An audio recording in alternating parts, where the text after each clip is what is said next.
Quando nós vamos falar deste culto de ensino, sobre esse símbolo, o boi, o homem, o leão, a águia e o número 4.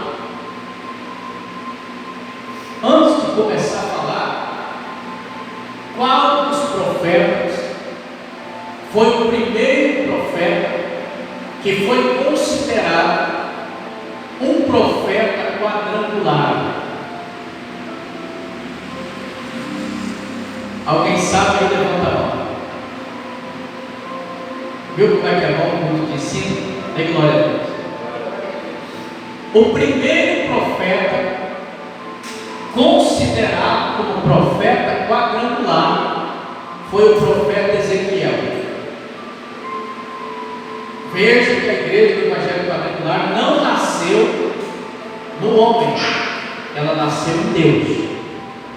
Quem passou essa visão ali para o profeta Ezequiel foi Deus.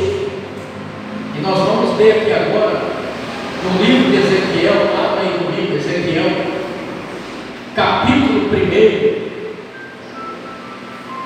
1, versículo de número 10. Ezequiel 1, versículo 10. Está escrito assim: ó, a forma de um rosto era de homem. Olha lá, homem, Deus mostrando para Ezequiel.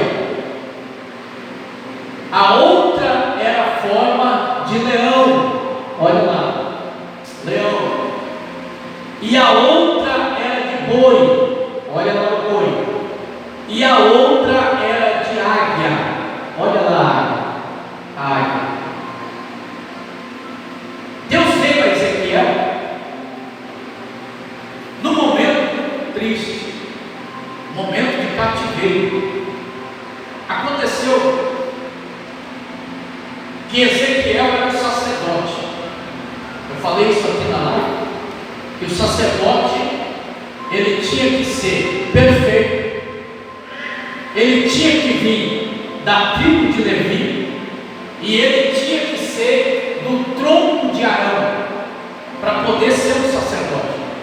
Não era estudar e chegar lá e ser um sacerdote. Não, você tinha que ser da tribo de Levi, do tronco de Arão, e tinha que ser sem defeito do corpo nenhum. Não podia faltar um dedo, não podia ser anão, não podia ser cego no olho, não podia ser manco, não podia ter defeito nenhum no corpo. Ezequiel tinha tudo isso e muito mais. Ezequiel foi ungido, consagrado sacerdote. Quando ele completa 30 anos de idade, acontece que o rei da Babilônia vem a Israel, leva todos presos, cativeiro, fez 3 deportações. Na primeira deportação ele leva o rei Joaquim, na segunda deportação ele leva Ezequiel, e na terceira deportação ninguém sabe para onde foi. Alguns estudiosos dizem que na terceira deportação eles mataram todos no meio do caminho, ninguém chegou vivo, morreram todos. Ezequiel entra na Babilônia como escravo, foi preso, colocado numa casa, escuta isso, na beira de um rio chamado Rio Quebar, que ficava dentro da Babilônia. Ele estava preso aqui na casa e o rio passava aqui. Escuta isso. Quando ele entra dentro do exílio, dentro da casa, Deus vem a Ezequiel. Isso nós chamamos de teofania, a aparição de Deus. Quando Deus se manifesta a Ezequiel e chama ele para não ser um sacerdote mais, mas para ser um profeta. Naquele momento, o sacerdócio ficava de lado, ele passou a ser um profeta. E a visão que Deus dá é essa: um homem, um boi, uma águia e um leão. Aparece tudo junto, dentro de uma roda, rodando e vindo em direção, ela vinha do norte, em direção a Ezequiel. E quando se aproximava a Ezequiel, Ezequiel tremeu.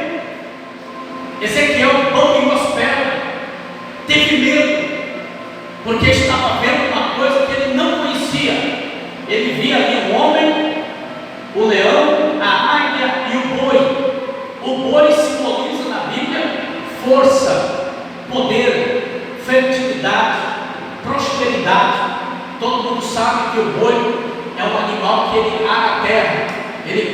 terra, ele traz para nós o sustento. Era isso que Ezequiel estava vendo. Quando ele vê o leão, ele vê a autoridade, poder, aquele que reina, aquele que governa, aquele que manda. Quando ele vê a águia, ele vê que é um pássaro que voa acima das alturas, que tem uma visão de longo alcance. Isso tudo simbolizando Deus. Quando ele vê o homem, ele vê que era o próprio Jesus que estava vindo na sua direção.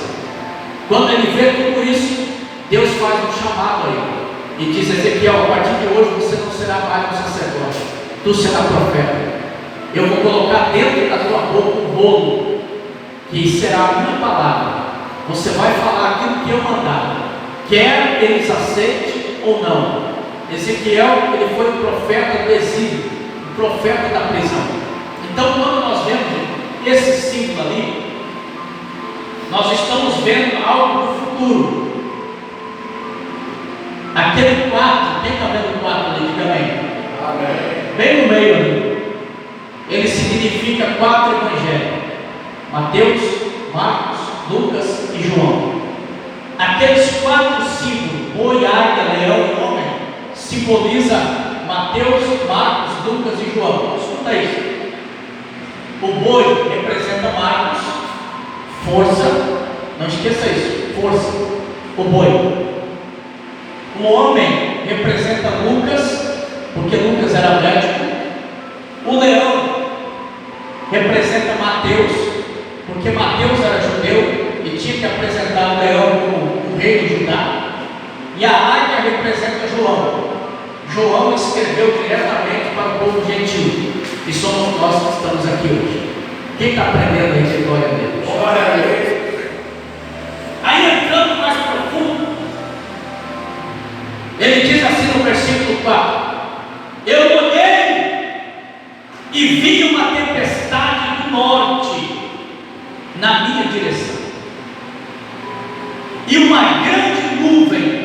Olha para o teu irmão, diga: no meio da tempestade tinha uma nuvem. Sabe o que é que simboliza isso? A presença de Deus. Ele estava vendo a tempestade. Tempestade a gente sabe que é luta, é problema, é guerra.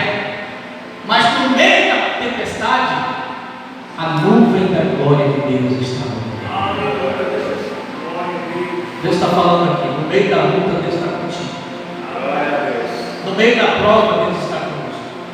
Passa o que a gente passar, a tempestade está vindo, mas saiba que a nuvem da glória de Deus está vindo junto. Quando Israel estava caminhando pelo deserto, 50 graus, 60 graus, a Bíblia diz que a nuvem vinha por cima de Israel e fazia sombra para eles não morrer de calor. Deus está dizendo que Ele está assim, ó, em cima de você, te cuidando, te guardando, cuidando da tua família, da tua casa. Você não vai morrer nessa vida. Deus está contigo para te dar vitória. Dê glória a Deus. E também apareceu fogo e um resplendor. O que significa fogo? A presença do Espírito Santo.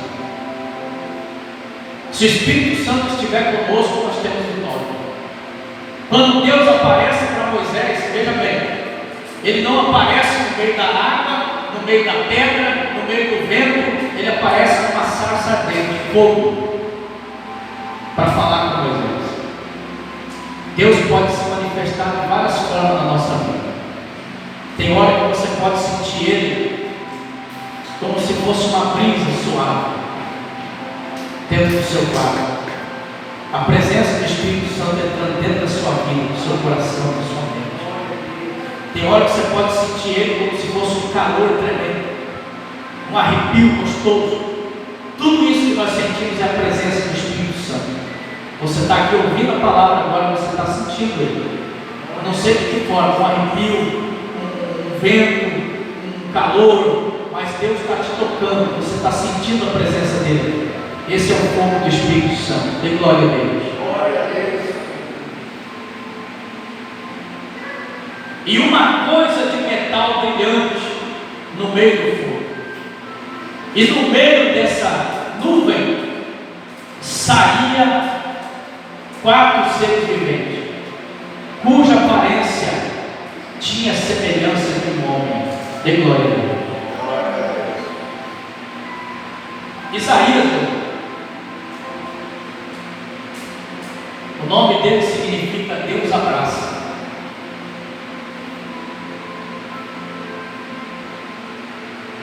Deus abraça. No meio da tribulação, da guerra, da batalha, Isaías nasceu. Escuta aí. O pai de Isaías olha para ele e vê que o mundo não estava apoiando eles, a família dele. E o pai de Isaías coloca o nome dele de Isaías, de Ezequiel, que significa Deus abraça. Como que vai ser o nome? Ezequiel, Deus abraça. Isso é o que Deus está falando para nós hoje. Muita gente pode não dar um abraço, pode não dar um aperto de mão, mas o nosso Deus nos abraça nessa noite. Glória a Deus. E não tem um abraço mais gostoso, meus irmãos, do que o abraço de Deus. Obrigado. Glória a Deus.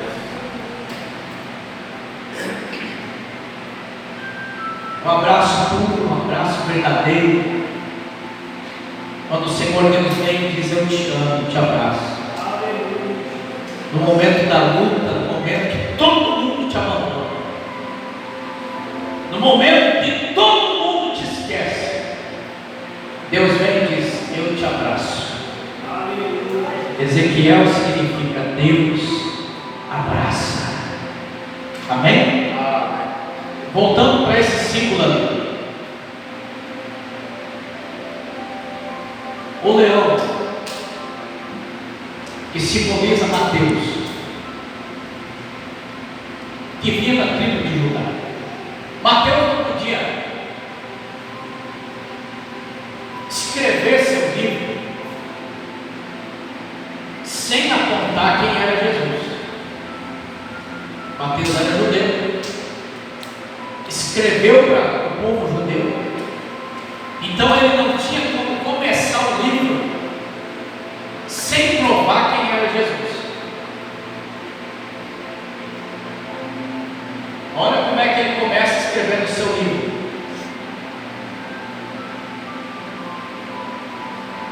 Vou abrir aqui Mateus capítulo 1, versículo 1, só para você entender. Quando você vê a forma que ele escreveu o livro, você entende que ele tinha que provar quem era Jesus. Mateus 1, versículo 1. Pode abrir. Olha o que está escrito aqui. Ó. Já vou ler para você entender. Livro da genealogia de Jesus Cristo.